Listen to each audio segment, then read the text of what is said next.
할렐루야. 오늘 함께 예배드리는 우리 모든 성도 여러분들 주님의 이름으로 축복합니다.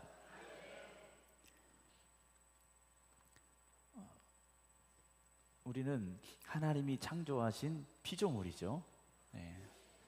누가 만들었느냐, 누가 그림을 그렸느냐에 따라서 값어치가 달라집니다. 그렇죠? 제가 못 그리는 실력으로 그림을 하나 그린 것하고 아주 유명한 작가가 그린 그림하고 값어치는 전혀 다릅니다. 제가 그린 그림은 이제 돈을 주고 가져가라고 해야 되고, 유명한 화가가 그린 그림은 10억, 20억, 100억을 내고 사가야 되는 그림이 되죠. 하나님은 가장 완전하신 분입니다. 하나님이 여러분들을 만드셨어요. 아멘? 네. 그러면 우리의 값어치는 이건 돈으로 계산할 수 없는 엄청나게 소중한 존재들입니다. 아멘 하신 분들은 그러시고, 아멘 하신 분들은 하나님께서 만드셨기 때문에 우리는 가장 소중한 존재들이다라는 거죠. 근데 마귀는 어떻게 어떤 생각을 줍니까? 야, 내가 뭐 별거 있어? 라는 생각을 가지게 만들어요. 나 아무것도 아닌 것 같아. 세상에서 나 쓸모없는 것 같아. 야, 나 같은 사람은 세상 살아서 뭐하나? 이런 생각을 가지게 만듭니다. 그게 마귀가 우리에게 주는 생각이죠. 왜냐? 하나님은 천하보다 귀하게 우리를 만드셨는데 우리는 먼지 하나도 못하다고 생각하고 착각하게 만든다라는 겁니다. 오늘 말씀 보면 우리는 그가 만드신 바라 그랬어요. 우리는 하나님이 만드신 존재라는 거죠. 여기서 만드셨다라는 건 원어를 보면 포이에마라고 되어 있습니다. 굳이 제가 안 쓰던 말씀을 드리는데 이 포이에마에서 나중에 이제 파생이 된 단어가 포엠입니다. 시라는 단어로 나중에 이제 거기에서 생겨난 단어가 시라는 단어인데 하나님이 우리를 창조하셨을 때 그 아름다움, 완벽함, 완전함을 보듯이 하나의 작가가 만들어낸 시도 그러하다라고 볼 수 있겠죠. 우리가 이제 성경이 여러 가지 번역이 많이 있습니다. 원래 성경을 가지고 여러 가지 말로 많이 번역을 하게 되는데요.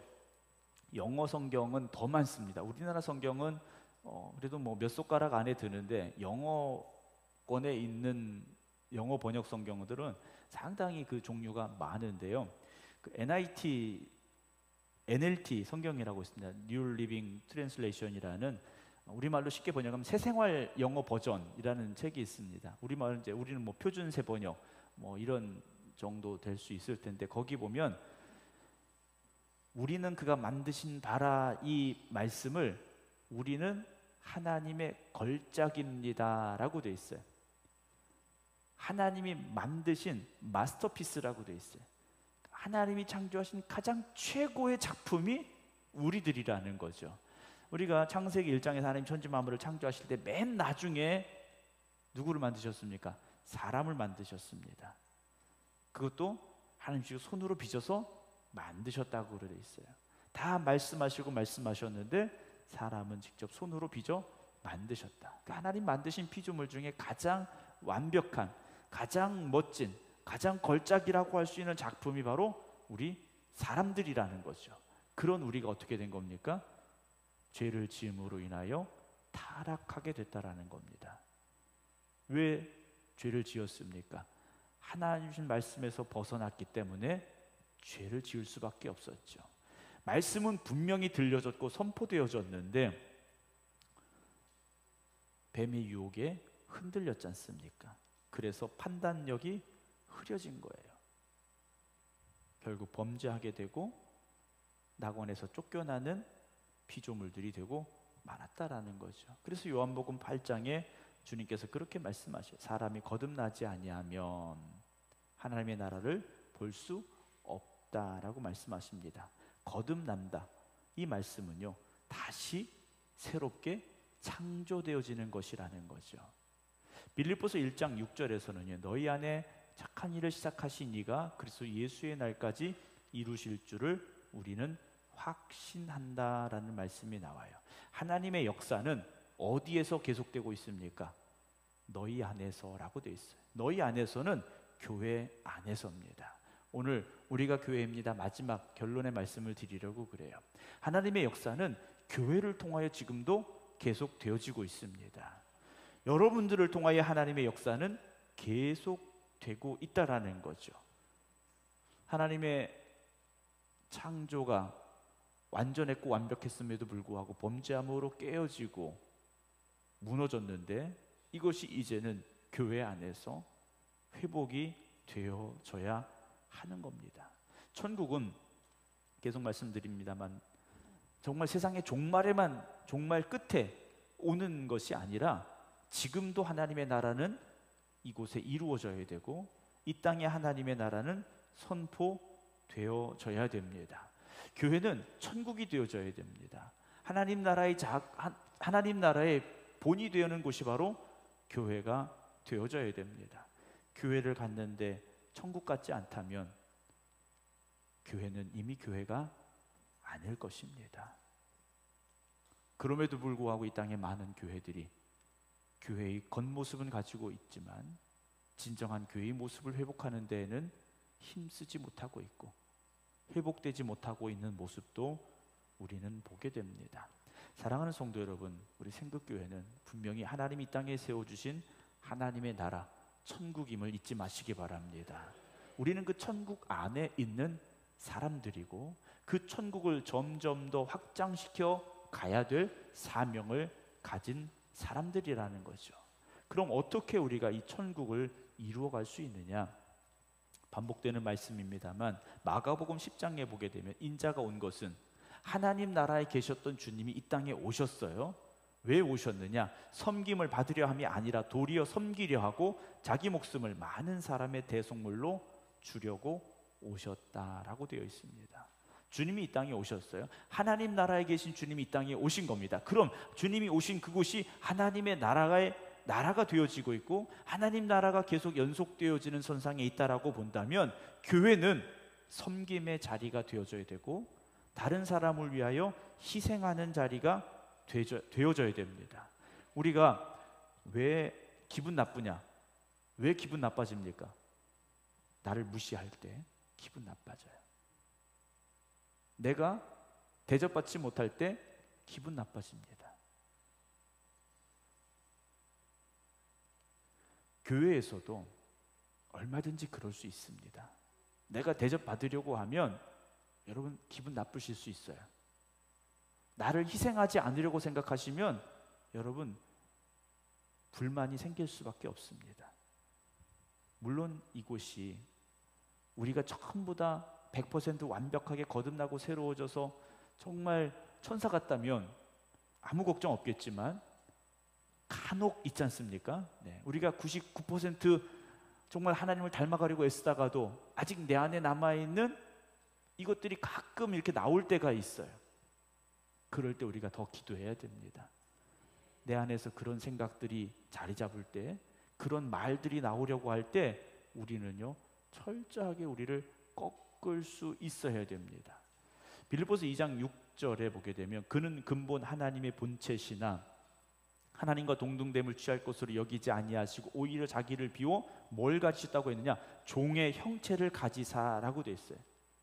하나님의 아들이 하나님과 본체시고 하나님과 동등됨을 가지실 수 있는 분인데 오히려 자기를 내려놓으시고 종의 모습으로 이 땅에 오셨다라는 거죠.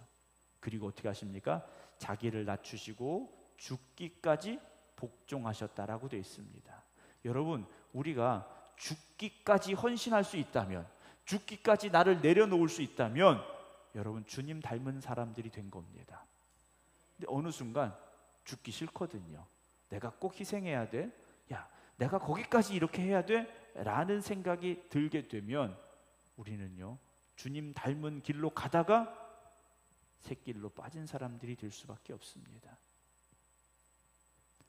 마태복음 20장에서 주님께서 그런 말씀을 하셨죠. 너희 중에 누구든지 크고자 하는 자는 너희를 섬기는 자가 되고 너희 중에 누구든지 으뜸이 되고자 하는 자는 너희의 종이 되어야 된다라고 말씀하셨어요. 세상의 법칙과는 전혀 다른 말씀을 주고 계셔요. 세상에서는 무조건 높아져야 됩니다. 세상에서는 무조건 강한 자가 되어져야 돼요. 세상에서는 무조건 이기는 사람이 되어져야 됩니다. 그러나 주님의 법칙은 낮아지라고 말씀하셔요. 지는 자가 되라고 말씀하셔요. 약한 자가 되라고 말씀을 하십니다. 오전에 말씀을 드렸습니다만 우리가 사명자라는 말씀을 드렸잖아요. 모든 크리스찬은 다 사명자입니다. 네, 아멘을 안 하시네요. 네. 요즘 어디 이렇게 식당 가고 뭐 커피숍 가면요, 대부분 음식이 나오고 커피가 나오고 이러면 제일 먼저 하는 게 뭡니까? 사진을 찍어요. 네. 우리는 그냥 보려고 찍지만 어떤 사람들은 그걸 찍어서 뭐 인스타그램, 또 뭐 있죠? 또 올리는 데가 뭐가 있더라? 뭐 각종 SNS에 뭐 카톡 프로필 사진, 이런 거 막 올려요. 나 여기 왔다 갔다고, 나 이런 거 먹는다고 이렇게 올려요. 누군가 그런 얘기를 했어요.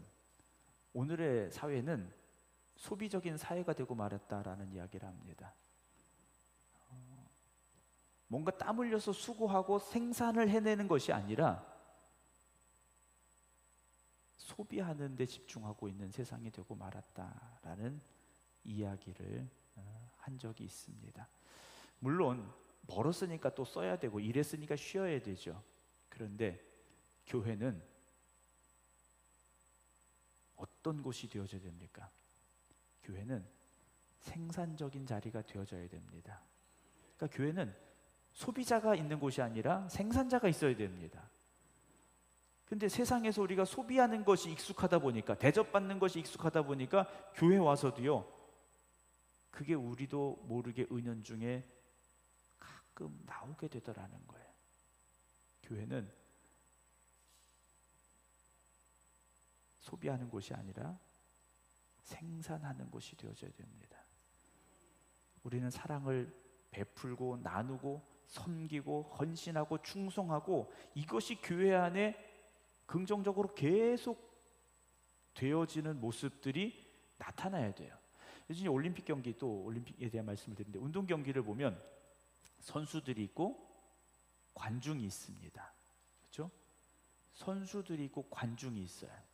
선수들은 직접 경기장에서 뛰는 사람들이고, 관중은 관중석에 앉아서 보는 사람들이에요. 여러분, 땀 흘리는 사람이 되고 싶으십니까? 구경하는 사람이 되고 싶으십니까? 여러분, 구경하는 사람은 돈 내고 가야 되고요, 땀 흘리는 사람은 돈을 봅니다. 땀 흘리고 싶으세요? 구경하고 싶으세요? 지금 돈을 뭔가 번다니까 땀 흘리고 싶으시죠? 하나님께서는요, 우리의 땀을 결코 헛되이 만들지 않으십니다. 그래서 교회는요, 구경꾼이 많은 교회가 있어요. 또 어떤 교회는요, 땀 흘리는 사람이 많은 교회가 있습니다. 우리 교회는 땀 흘리는 성도들이 많은 교회입니다. 제가 보니까 그래요. 땀 흘리는 분들이 많으신 교회예요. 어떤 교회는 가면요, 다 구경하고 있어요. 철학자 괴테가 그런 말을 했습니다. 제가 한 말이 아니고요, 아주 유명한 괴테라는 사람이 한 말이에요. 혼자서 돌을 들어 올릴 마음이 없다면 여럿이서 함께 들어도 들리지 않는다 그랬어요. 혼자서도 돌을 들어 올릴 만한 마음이 없다면 그런 사람이 여러 명이 모여서 함께 들어도 절대로 들리지 않는다라는 거죠. 교회는 그러면 안 됩니다. 제가 물컵을 들었잖아요. 제가 이 물컵을 들 마음이 있으니까 힘을 써서 들은 거지 않습니까? 근데 제가 생각만 해요. 힘을 주지 않아요. 그럼 이거 들 수 없는 겁니다. 근데 저같이 생각하는 사람이 100명, 1000명이 모여 있어요. 이거 하나 못 든다라는 거죠. 교회는 함께 하고자 하는 마음이 있어야 됩니다. 헌신하고자 하는 마음이 우리에게 있어야 됩니다. 1000명이 노래할 때 한두 명이 노래 안 해도 문제 없겠죠. 그렇죠? 그러나 누구나 압니까? 나는 알아요. 나 혼자 립싱크 하고 있는 거 알아요. 그냥 입만 뻥긋뻥긋 하는 거 알아요. 자, 그런데 어느 순간 옆에 사람이 안 해요? 아, 나만 힘들게 노래할 필요 있을까? 자꾸 전염이 됩니다. 1000명이 다 입만 뻥긋거려요. 노래가 나오겠습니까? 창피한 일만 벌어지겠죠. 여러분, 교회가 오늘 이 시대에 왜 세상에 손가락질 받는 교회가 됐습니까? 다 립싱크만 하고 있는 거예요. 정말 주님의 종이 되어서 십자가를 붙잡고 사명자가 되어졌다면 교회는요, 절대 세상에 손가락질 받을 수도 없고 받았어도 안 됩니다. 그런데 다 구경꾼이 된 거예요. 다 구경꾼이 되고요.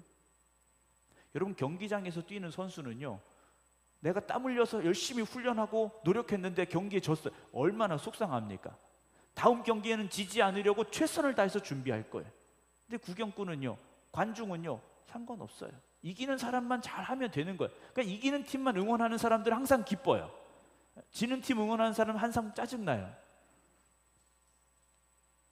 여러분, 교회는요, 다 선수가 되어져야 됩니다. 경기장에서 뛰는 선수가 되어져야 돼요. 바울도 말하지 않습니까?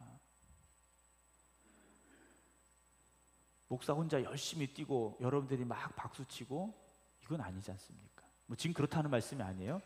그렇지도 않으시겠지만 그래서는 안 된다라는 거예요.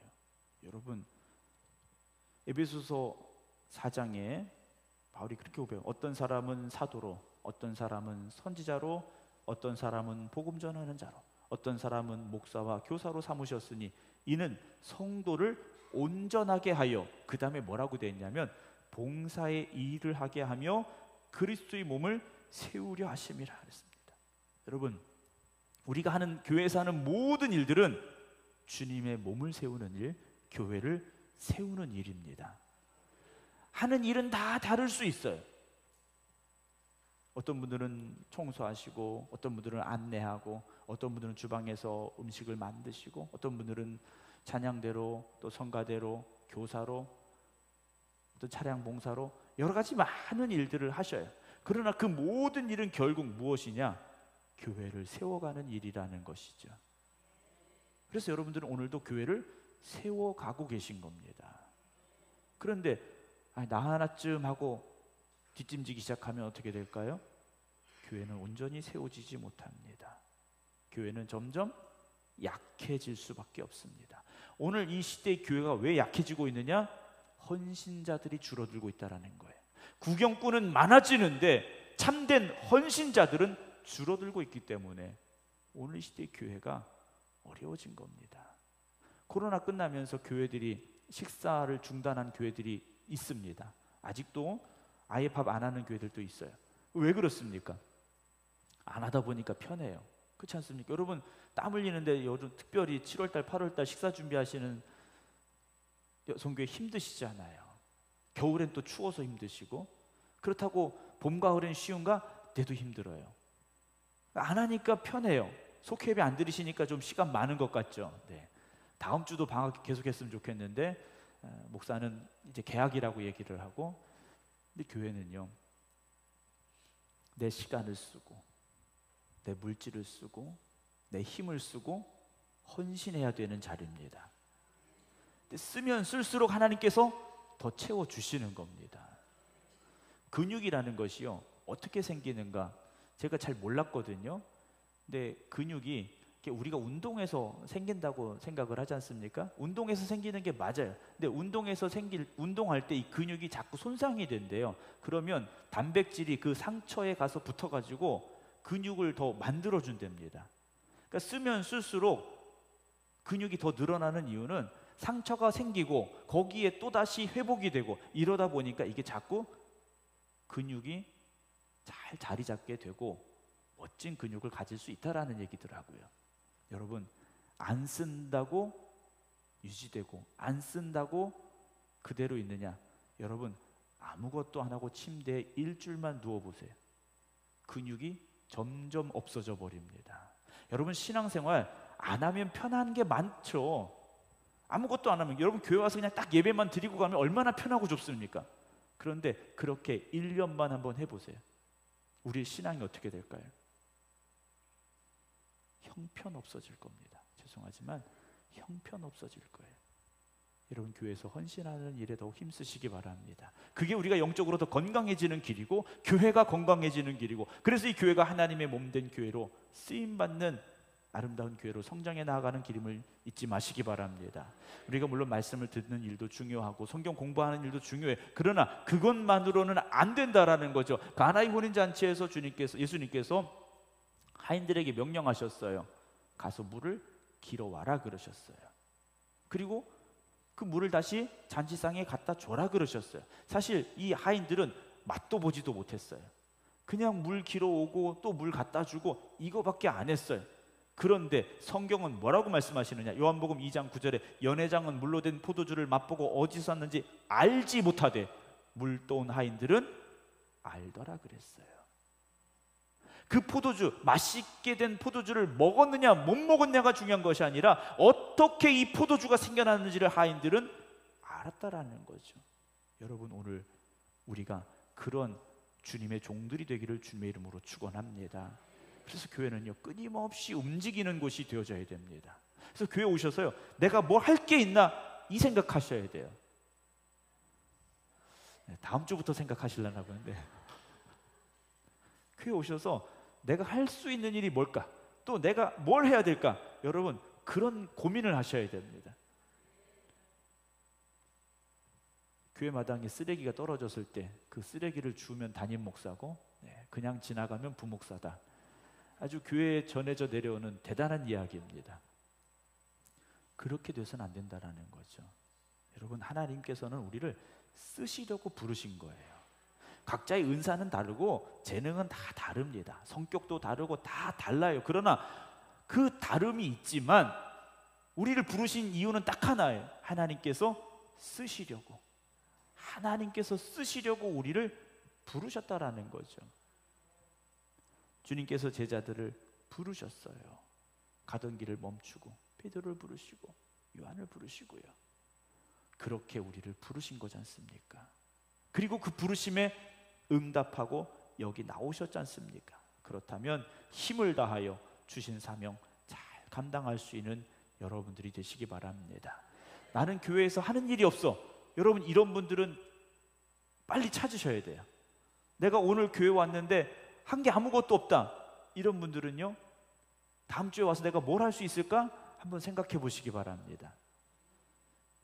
연세가 많으신 우리 성도님들은 뭐 꼭 찾아서 안 하셔도 돼요. 그러나 내가 아직 젊다고 생각하시는 분들은 찾으셔야 됩니다. 내가 할 일을 찾으셔야 돼요. 가끔 이렇게 교회 와 보면, 주중에 이렇게 와 보면요, 뭔가 이렇게 어떤 분은 오셔서 쓰레기통도 비우신 것 같고, 또 어떤 분은 뭐 이렇게 풀도 뽑으신 것 같고, 이렇게 보여질 때가 있어요. 내가 한 일을 아무도 모를 것 같지만 하나님도 아시고 목사도 압니다. 하나님은 여러분들의 수고를 결코 헛되게 하지 않으세요. 그럼 우리가 언제 일하는 사명자가 되어야 될까? 성령 충만하고 뭐 말씀에 어떤 깨달음이고 감동이 올 때, 물론 그때 맞죠. 그러나 이미 이 자리에 들어오신 이상 여러분들은 하나님이 주신 사명을 감당해야 될 사람들이 됐다라는 걸 여러분 깨달으셔야 됩니다. 무슨 일을 하든지 하나님의 영광을 위해서 한다면 하나님께서 역사하실 줄로 믿으시기 바랍니다. 그리고 하나님은 갚아주십니다. 하나님 분명히 갚아주셔요. 교회는 하나님이 기뻐하실 일들만 있어야 됩니다. 하나님께서 우리 교회를 보실 때 기쁘셔야 되지 않겠습니까? 하나님께서 여러분들을 보실 때 기쁘셔야 됩니다. 그래서 교회는 하나님의 기쁨이 되는 교회가 되어져야 됩니다. 오늘 이 땅에 많은 교회들이 있는데요, 그 많은 교회들 중에 하나가 되는 교회가 아니라 하나님을 기쁘시게 해드리는 교회로 우리 생극교회가 굳건히 세워지기를 주님의 이름으로 축원합니다. 그리고 헌신하는 일이 여러분들의 또한 기쁨이 되시기 바랍니다. 충성하는 일이 기쁨이 되셔야 됩니다. 억지로 하지 마시고요. 예배도 어떤 분은 억지로 드리세요. 네. 생각나는 사람들이 한 분씩 있을 거예요. 네. 봉사도 억지로 하시는 분들도 있어요. 네, 제가 보기에 저희 교회는 그렇지 않은 것 같아요. 항상 예배도 자원하는 마음으로 기쁨으로 열심히 드리시고요. 늘 헌신하시고 수고하시는 그 아름다운 모습이 우리 교회를 더욱더 하나님이 기뻐하시는 교회로 만들어가는 그런 원동력이 될 줄로 믿습니다. 그래서 우리가 교회입니다. 다른 누군가가 교회가 아니라 바로 우리가 교회라는 사실을 잊지 마시고 오늘도 하나님의 몸된 교회를 위하여 헌신하고 충성하는 사명자들 되시기를 주님의 이름으로 축원합니다. 기도하겠습니다.